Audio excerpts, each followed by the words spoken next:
anoa I ona aga'i le langi I o e tafi Savali vale Uangi malu le tāua whiawhi Ina ua tuana I atu o le lai O te whiawhia whawhirai whatal whāturu mai mo whaafonga si o tātua atunu'u I nei foi tūlau le aso mālo le tai mālo fo le tāpuai. Ia o whawhianga i foi ma le amatanga o whiau matiu te o le nei foi vai aso fo ua tātou Savalia. O si mai mai mo whaafonga o le porokalame nei so onga o tātou porokalame masani ia I vai aso Tuto'atasi ua whaingoa ina o OE ma lou mālō. Talatala manino ma whaamatala wili ili foi. Nisi o matawhai o I tūpito ro whaatino lava ia e mtanga luenga whaapatonga tuma ote alu tātou mālo a wā lava tau tua ina o se o tātou atunu'u. O le nei la tūlau le aso o mātou whaatasi ai ma le fionga I le Komesina o le Ofisa Komisi o Faigā Palota fionga ia Tuiafelolo se I talatala manino fo'i ma talatala pipi nisi o Matā'upu ia a wā fo'i le whaatinonga o lātou o nanga e maiso le nei vai tau ia o tātou whaafianga i fo'i ma le tūlanga o le whaangasolonga o Lesitalaina mo I lātou ia o le a Palota ia I le tātou Palota tele I tausanga fou lua fe lua sumaleono. So I fo manuia lau fionga Tuiafelolo ma lau fo I le onsa I lau fionga ma le Ofisa ma ia I whiau mtiu te nei fo I tausanga fou tātou Savali.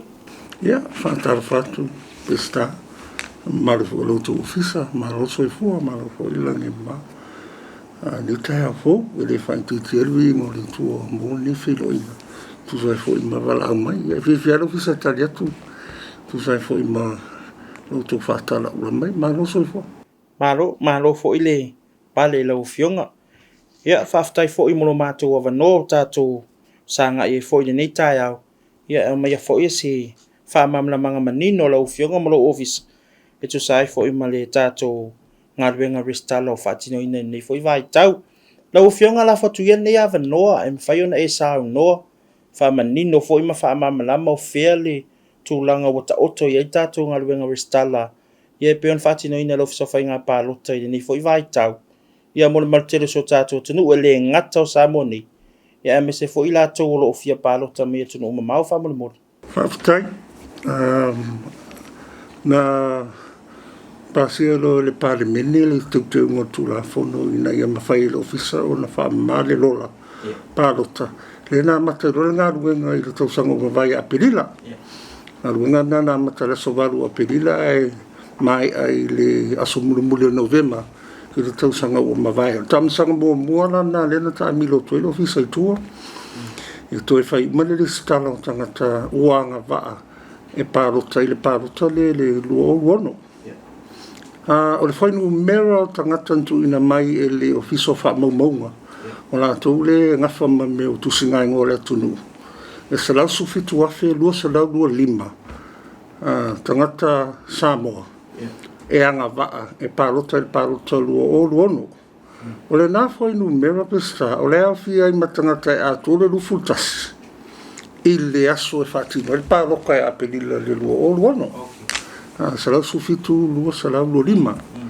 I le kamisanga mua la le ngā ruenga le sa whaina mai alo upolu anga I Savali. Ia mai fula iau anga ia tui mtanga ruenga le mālō, business tumoti. Ia o nofo anga whaitele, ia I wafu, o marketi.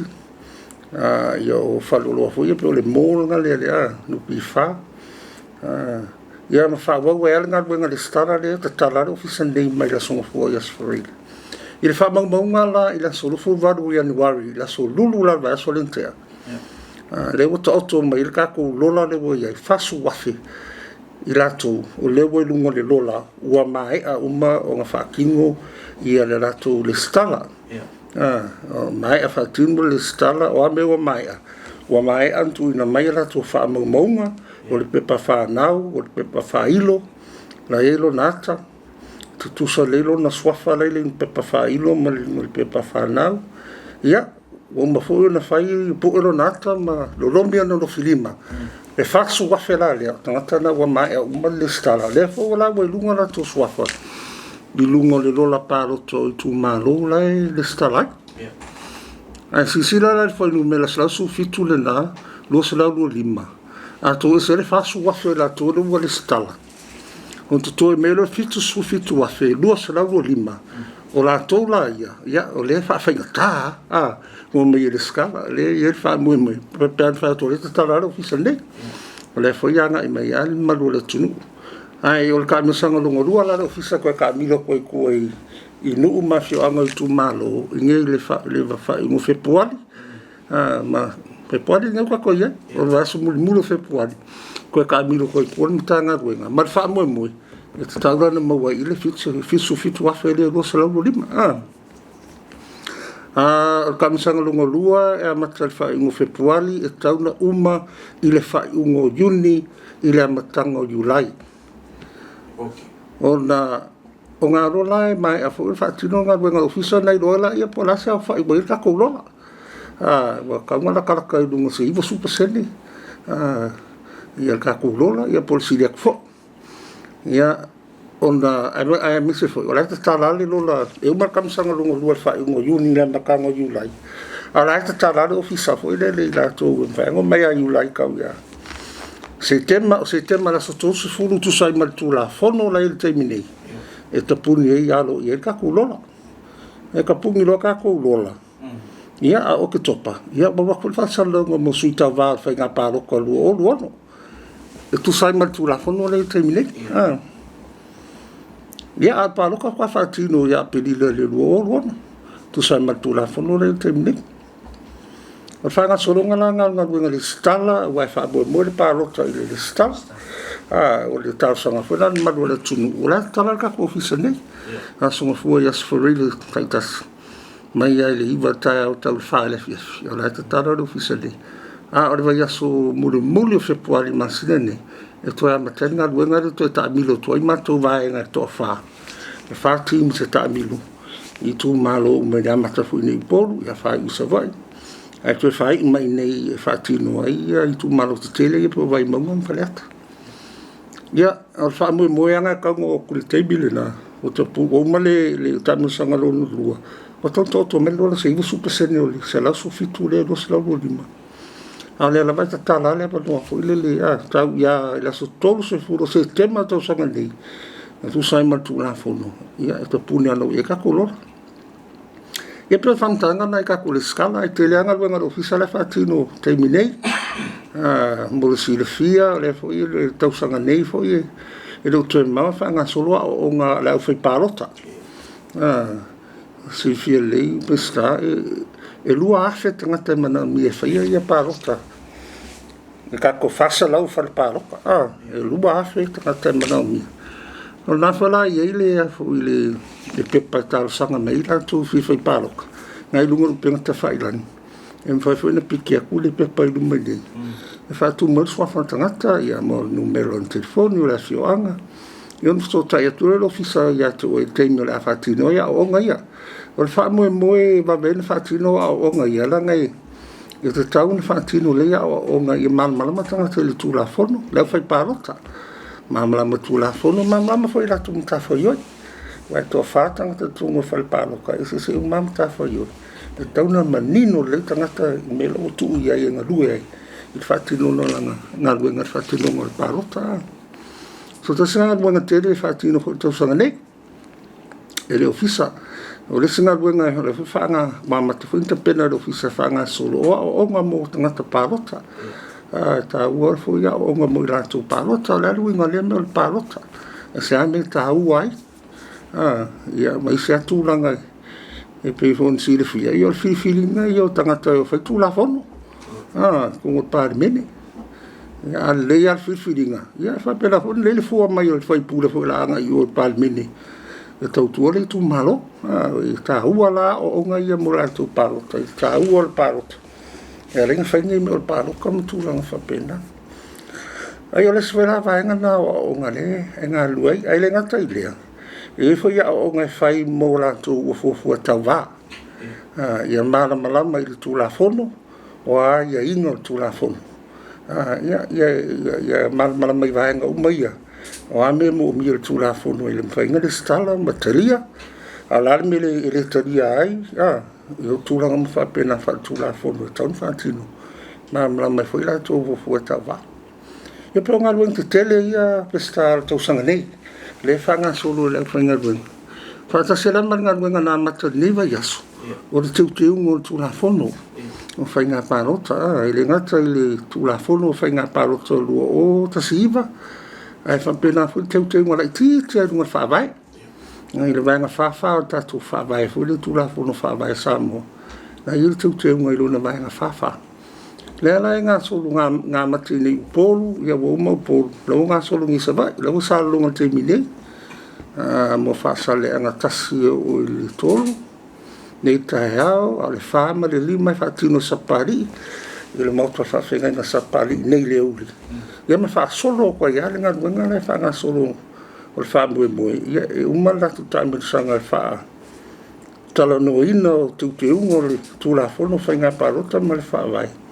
E umarwa so nei on foi melo nei po fai le lipot ia tu ina tu foi le capeneta foi le mo se fa tu fala ina capeneta ai le io il parlemento ia taula ia fai nga me tu rafo e pe onai fa manga io vai nga ruenga ia fenga ma ofisa pesta tu so me fa si malo sa no lo fionga Tuiafelolo o le ua manino ma fola fo ia lo fionga Komesina Tulaga le atoanga ia malau te lenga fo yo ngā ruenga whaatino al tātou Ofisa Komisi Faigā Palota whamole lau whionga Tuiafelolo o le mai tau atu fitu wafelua se lau lusu li mai lātou e le i restala o anu whaafita uli manidu i tau o mai tau ina pēr lau whionga malau Ofisa malui i le whaatinonga leo ngā ruenga le restala wa le vai atu e pē fōringa mai e whaafainga tā lava o nā fio i fōle malo la atunu'u.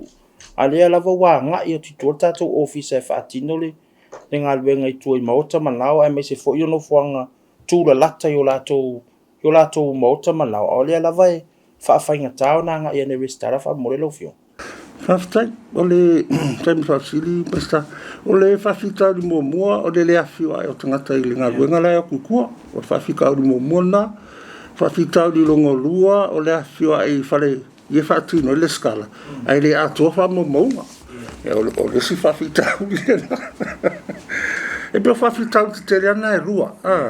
O le leanga ia e teimi o le watulinga runga tua. Ia po le fiwa e fo i le mele whaatino i. Ia le o atua pepa e ia fo i whaatino i le stala. Ai... Molo si fian maro le tunu. E to tere foi nisi tangata le tunu. E whainga ruenga i lona o ranga atoa. Lala i le pepa whanau. Ai le se pepa whailo. Foi le po se ID. Wa o ID e talia le ofisa nei. O le ID o le pifa. Po le ID foi le ofisa whainga ruenga. Po le ID o le universite. Ia po le ID a Savali. Lai sene wha Savali. Ia po tu si fola. Po la la se ai ti ia lo ia fa le Tulafono o ngai fa ngai le ofisa ia o ia foi nai tangata ile inga ile i o la tua soi fuanga ia o le singo ainga ma o le tau singo ainga mo tau tua ile inga ruenga ile se ai ti ala ia le pepe fana e ma fa ia nga sua e fa maonia ele suita mai ta i o le nu por le nu le suia nu po le suita mai ta i o le nu e whaina wha maonia e lato tangata moni o le nu ia po tangata moni po le tū maro mo le ngā ruenga nā lai te le sosoania ai fo ia a suita mai ta i ma sui o le nu o lo sosoania mato ngā ruenga le ngai tua o le aisisira nei le lola lea le pāloko lua o lua tasi a pesta i salau lusu fitu wafe iwa salau walu sultonu o le esenga ma le awhai o le lola le kaunga i le lola fau le se la su fitu wafe lua se la lua lima o le esenga se fulu wafe fitu se la o le tele la o nei tangata ia na maua ta misanga mua o tangata o whailangi fo launga o wha maonia foi o tu ina mai pepa wha maonia la tu wainga tu ina mai ia wha maoninga i whaiwheau whawhenga na taulangi ia leo ua mwhai ei ona ai sisire la ia kusa e whai titi le rola pa fua le rola rua o rokas i le rola tauna i ei le rola le whaatino ka po paroka So se soani telefoni na o te lea ia fo ia i rātou o mwhaina whamaunia e le ofisa ua whailangi whaulaunga ia ua whapena rona tuka se ala tō swafa e le o koe aka ngira la ko swafa lunga lola whaulea a la lawa i la ko swafa lunga lola koe le luolo tasi mo le sirfia la tunu wala ia ka ko lola luolo tasi i le o whaaleanga ina le ofisa i tū mau ale lola nga ma i lalo al Tulafono e le mawhaina whaaleanga ina ni lola Palota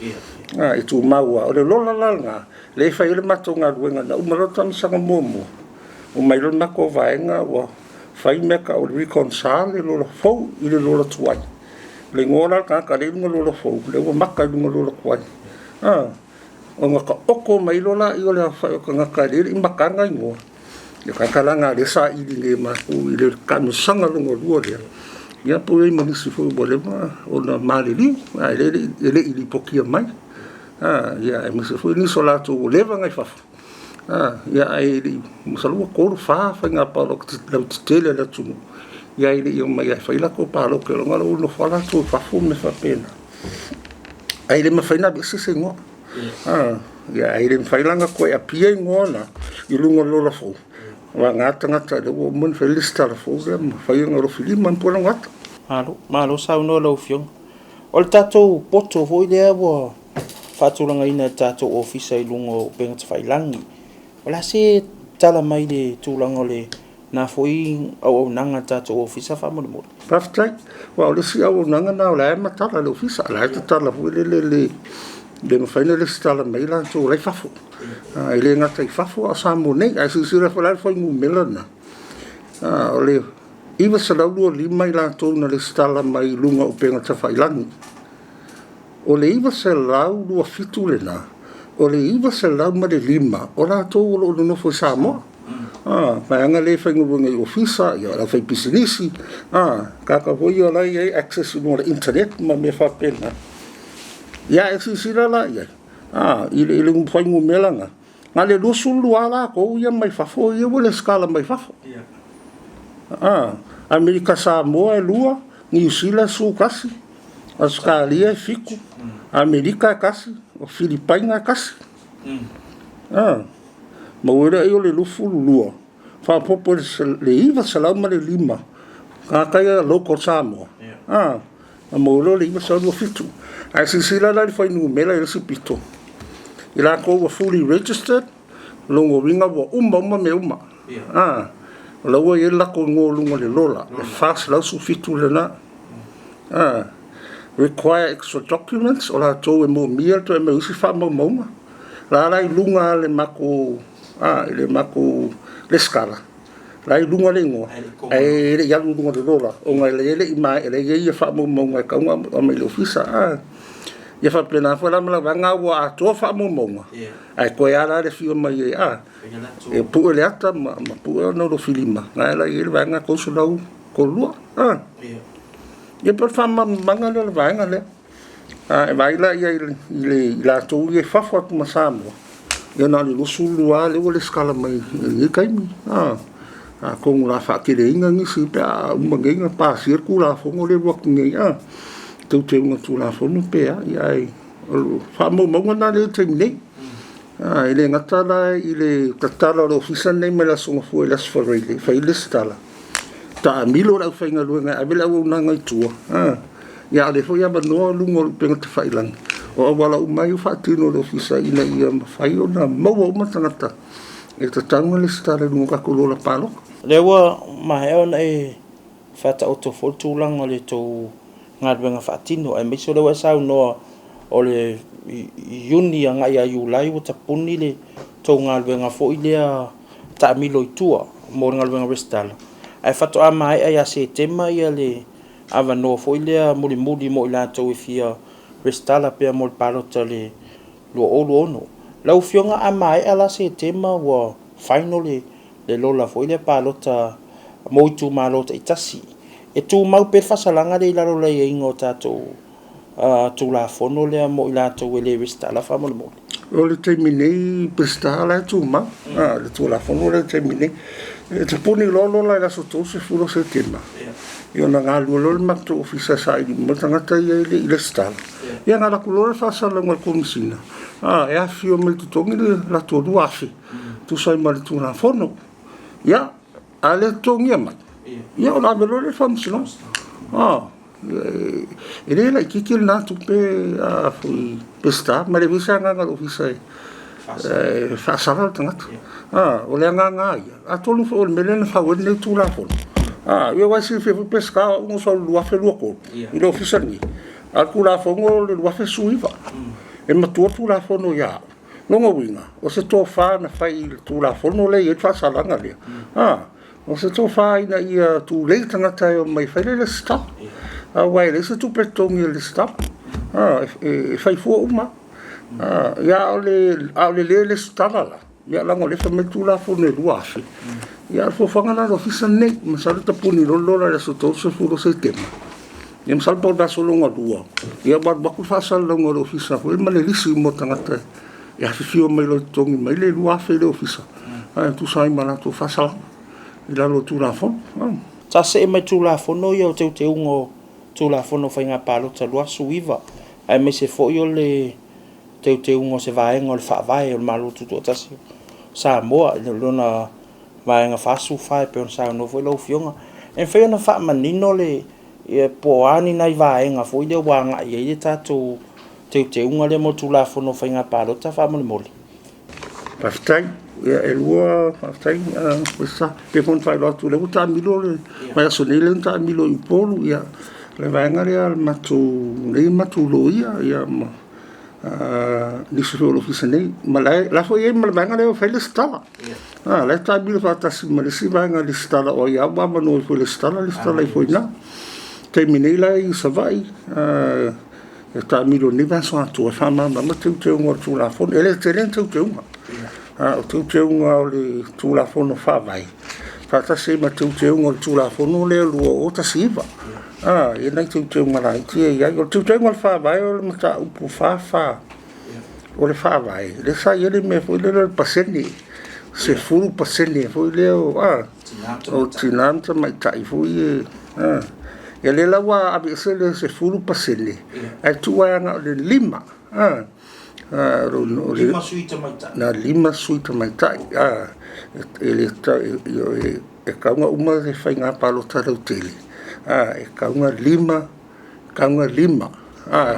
ni suita mai tai foi tono panemene mai fola Faigā Palota lai lima ia ele ko su e se kanga kai e fa ko ele lima ai mai foi ele a ko ele lima ia o su e rola ia ia tamai tai ia sa tau vai Faigā Palota su e mai ai e fa ko ele lima e so vole ko se pasene foi la sai se fulu pasene la tu le fuana o le fua mau lalo te tau nei tamai tai pa me lima mala Faigā Palota fa pe mai foi e ono tamai tai fai pule lo sao mai ton ia ile tu sueses mai fa pe foi e tolo na tolo tamai tai wa fa manuina Faigā Palota rau tele ia su e rola io le lua fa atu le lima su me le lua ia la to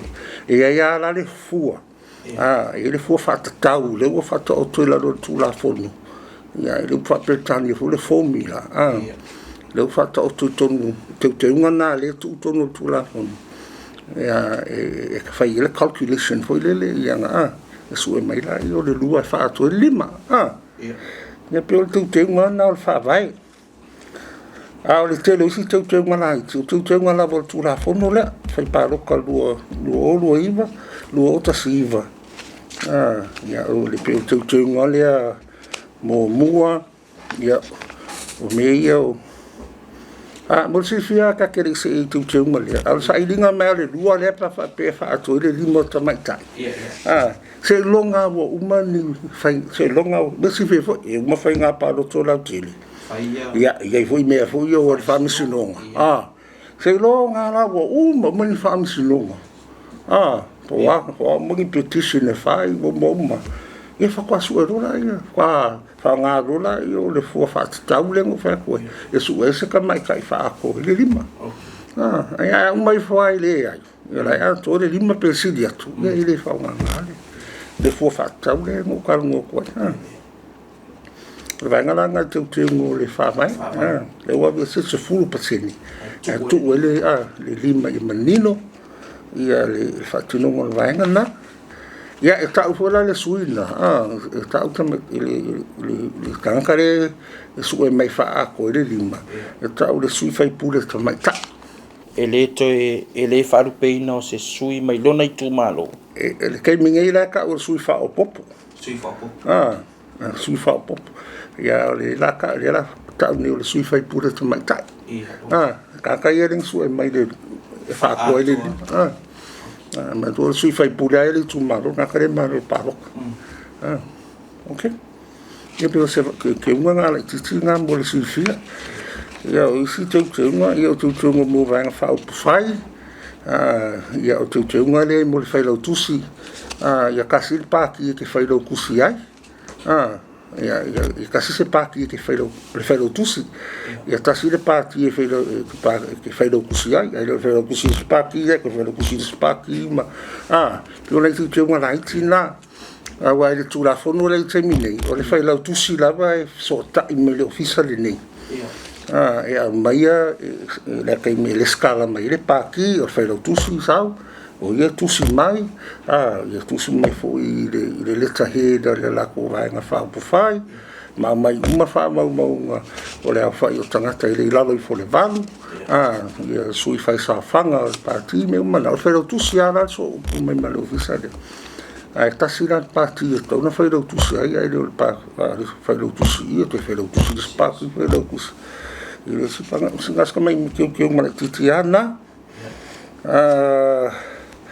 ia le sui Teuteuga lea o meo le mo whamanino tonu Tulafono ia sifia foi le skaramel paki. Ia tolu wafi le Lesitalaina. Ia au le kokonginga fo lo lako anu. Le anu fifu le koe le skala i kausankai kasi le afeka la.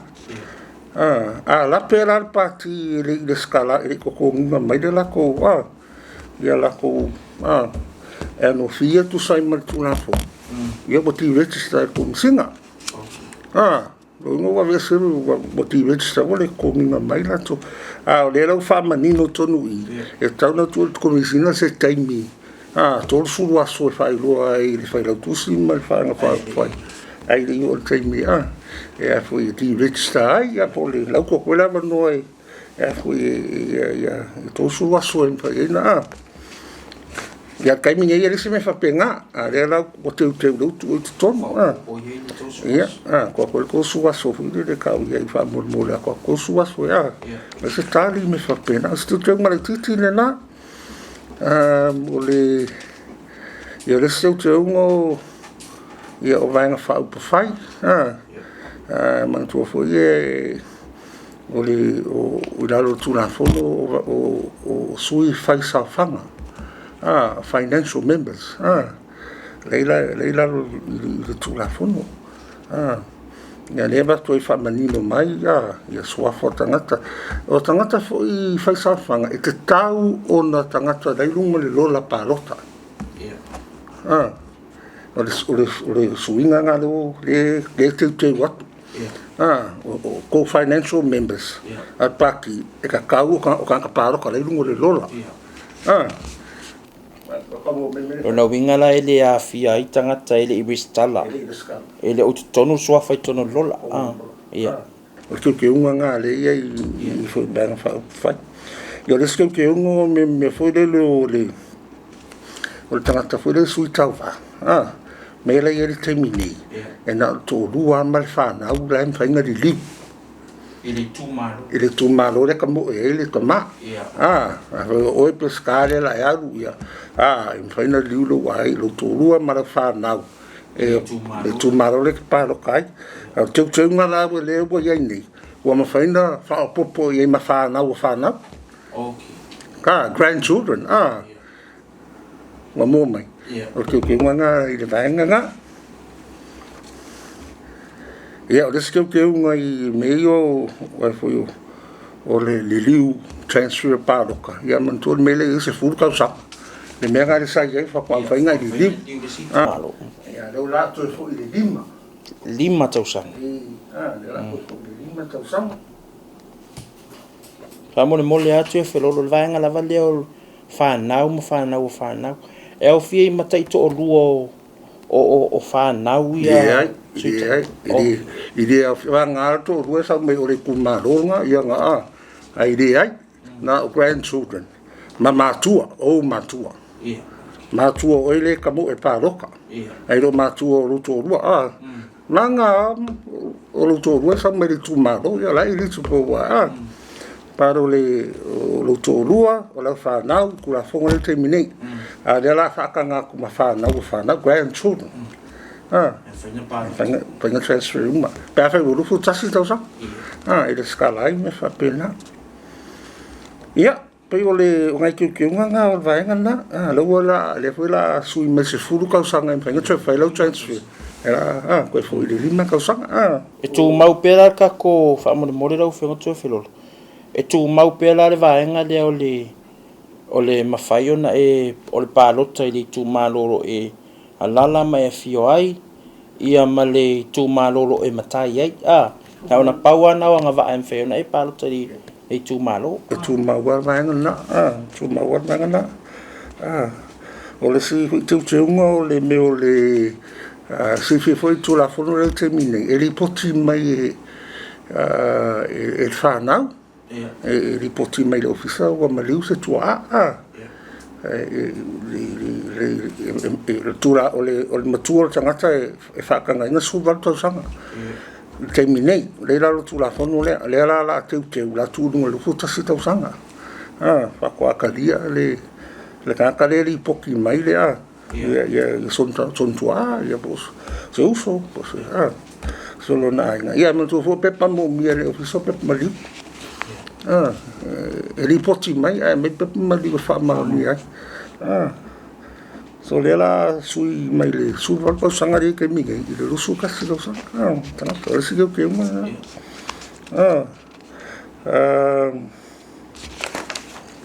Ia, o le sigeu ke uma le ia, ia si via, o le kurafonga le ngofea koe e ka pungi e lo la paro. O le so tosu se tema, o sangi, o Tulafono na. O Teuteuga le la vaku, le la vaku I ke ngoia. Ko ka pungi lola I le aso so so ai. Le aso le fata pepa meni. Fai fata ta inga. Fai fata pepa le meni ai Januari le so lusu fu. Januari. Lo ingo le so lusu tas I le fa le fiafi. Ka pungi lo ngado paroka. O le suinga ra le ai. O te minei, aso kol se fu ko ke minei ongo masinga le finga le paroka. Te minei. Ngo se tema. Le ka pungi a se tema. O le Teuteuga la iai. E tapuni I le fa I le fiafi. I le aso se soo ai. Mai le aso o fata pepa meni. Mingingoa. Sa whakai pepa meni a te sema. Pora la so te sema. La so so e ka pungi lora. A whakai pea yang wari. La le aso ka pe. O le aso so ai. Ka alfa ka pungi lora. Teuteuga la le iai. O le si Teuteuga o le awha ngā lo lata. E kuinga kuikua e. Kei fo ia le kua kua I komiki me whapenga a whaipule ma. La whanga lo lata. Fo I. Ma ko le kei mi le skutinia fo kei mi le ia ngā urola I ngoa ala e. La kikiro le la whanga lo lata. La I le aka nga kai o ka wholunga I ngoa fo ngā le me whapena. O le siu ke unga nga. Ia peo ke unga la iki nga. Le o whamata la tu fu de. O ke langi me o whali o ngā ruenga lo Ofisa. I o kulola I le vaenga iwa. O le Palota mai whafo. O le Teuteuga na le ave ina I mwhain Palota mai I ala to o lo afion papa au whafo. Whakingo mai le Palota mai whafo. E whawhean whaatino Ia o Teuteuga na e whaatino mai ofisa e whaia e taria Teuteuga. E whaatino mai ofisa ambasa ma ofisa konsula Samoa. Lai whafo I le taimi nei, le fofua e matai New Zealand, Australia, tutuila Amerika. Atunu'u. Matai mo le taimi nei. Pa whaia taria I le Palota, ma whaina Palota mai tanta mai whafo I whafo. O mo whalan tāpena mo ofisa I Vaega na. Pa whaia whaatinonga, ia, o le mea mo umia, e mo mea le stara. E sawa I nei whaile le stara I lumi lo filima mpua leata. Pe whai mai online, ba submit mai anga wha maunga, pe whanau, pe whailo me uma. Ai whamai a mai le fio mai I whailo filima mpua ron kaka. O am whairola inga Palota mai. Pe a wha, pe a taria le Tulafono. E pai whaatino whafua Palota, ai ai fo ia inga. E fo ia inga le a fo io. O la toi Palota mai whafo, e tauna whaaruana sau tono le atunu'u tono le 5 tausanga. Kau whaaruanga sau kongo le atunu'u.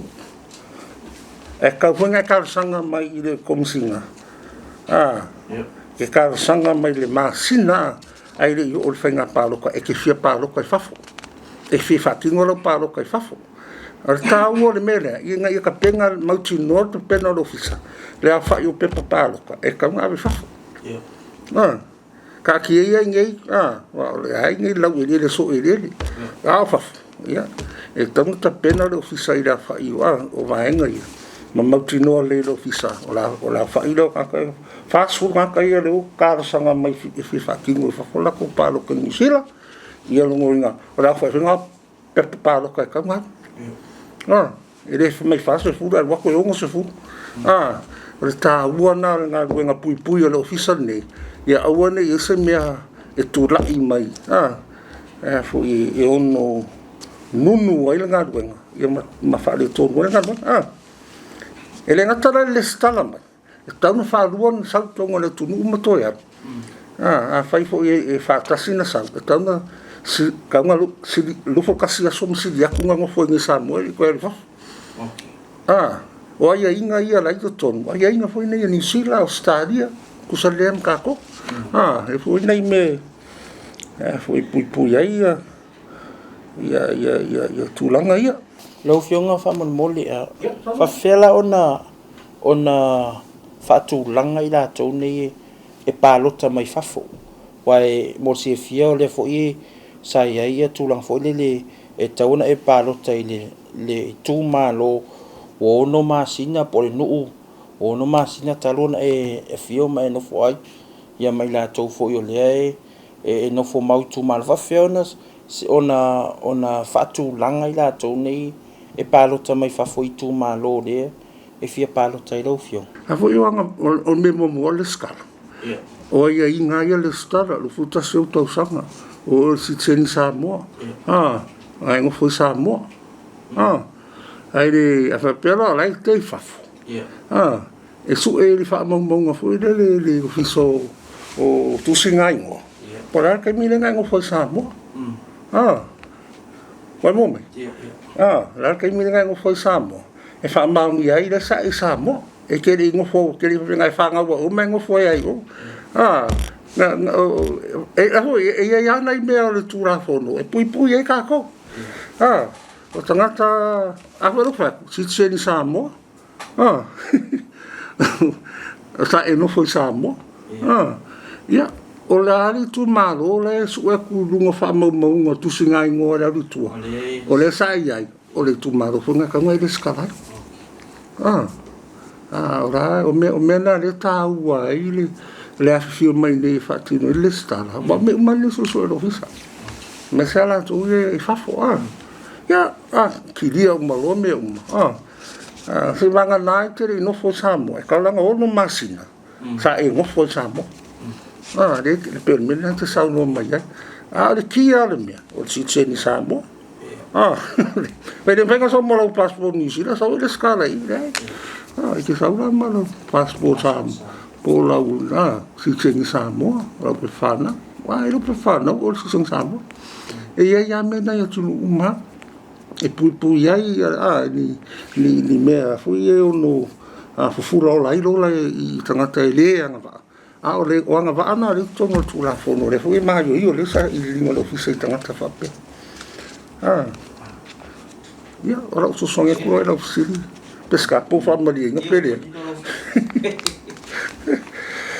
ia e pe o va nga na tu te nga na le ia pa fa ia tadi e fui le parimene ia on patino la ia o te penalo ofisa I vai nga uma o Palota fui ia tangata Palota mai patino mai fafo e fai le pre-polling io e Palota fui le fai mua e le o Palota lo keli Kalau ngai mo fai la ko Palota ia lau fel kai mi sa pusa Palota ini kwa ka kala pusa Palota I le kai me fai tau ma foi le aro ia ka ko ma ko mo ro ka ko Palota lo kele ia fai preliminary cup le ka la fai tau ma ro ia la so nga lo kwa kala pusa Palota me fa ma ro sa no lo fio ia pe si vai nga wa le wa mai tau atu le wa fola I le tūlanga I le au te lenga fo I le Tulafono le mal Teuteuga o le whaavai e miso le Teuteuga o Tulafono Faigā Palota tātou tāria ia wao lea le I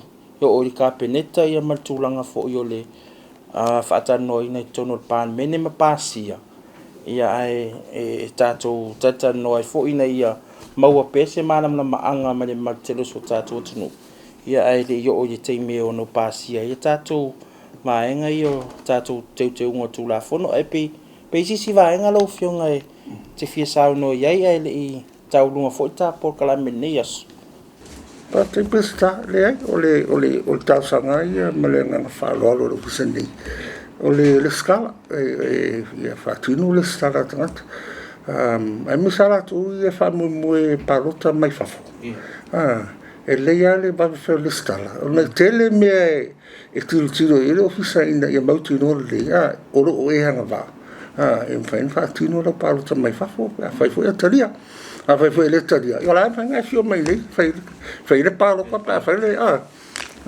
ia Palota rau tero le tunu pataua umanta pena mo ofisa I vaenga ia a whai taria whaatinu ngā Palota mai fafo ia e whai le whainga hoi Palota mua pre-polling lua vai Aso Lua mai o Palota rau kele ai whaatino ai ia le Palota nga ia o saulolo pusa Palota ini ia whakalai ia le kaimi whaatino ai lea fo le whaitau malo ia mango e kapungi lo kako Aso Palota a makarong whaikau Palota ia o le aso so ai le whaitau malo ia o ngalo whakalai lo e wha special vote la whainga Palota e me whafo e pauan mea tangata whai Palota le la whai mail pa whatununga merenga runga I whafo ia o le wai al mako process la ia I pangi meanga ia le mako whaikaunga mako I le whai o Palota luo laua mwhainga receive le ofisa le ampasa po le ofisa konsula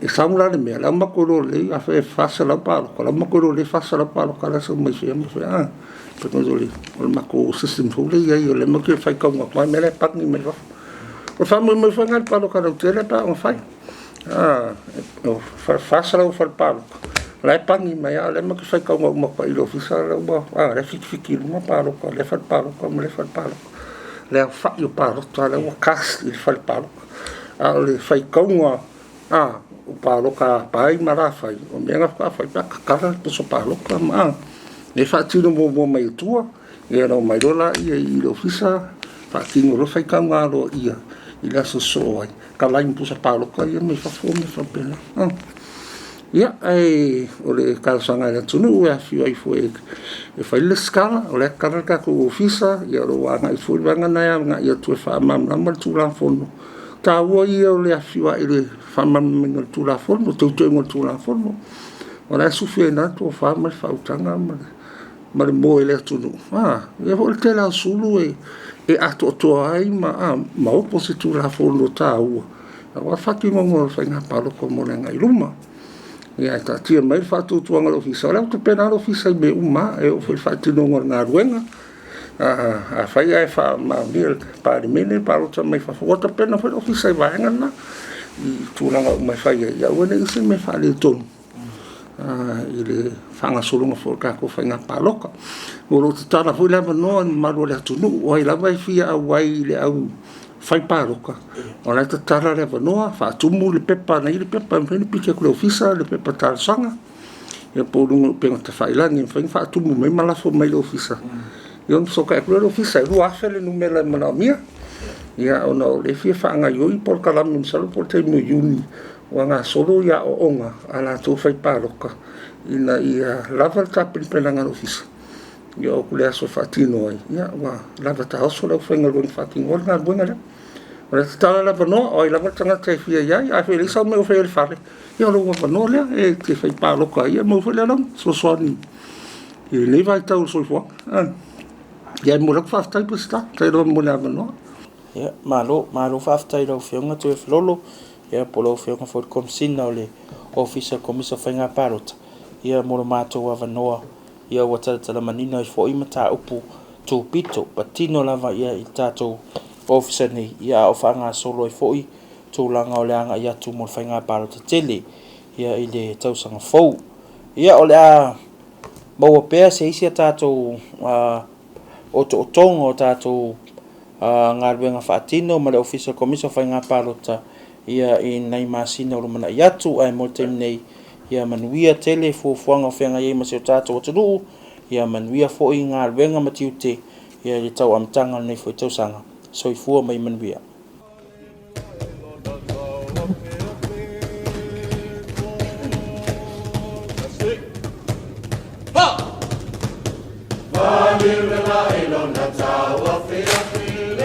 Samoa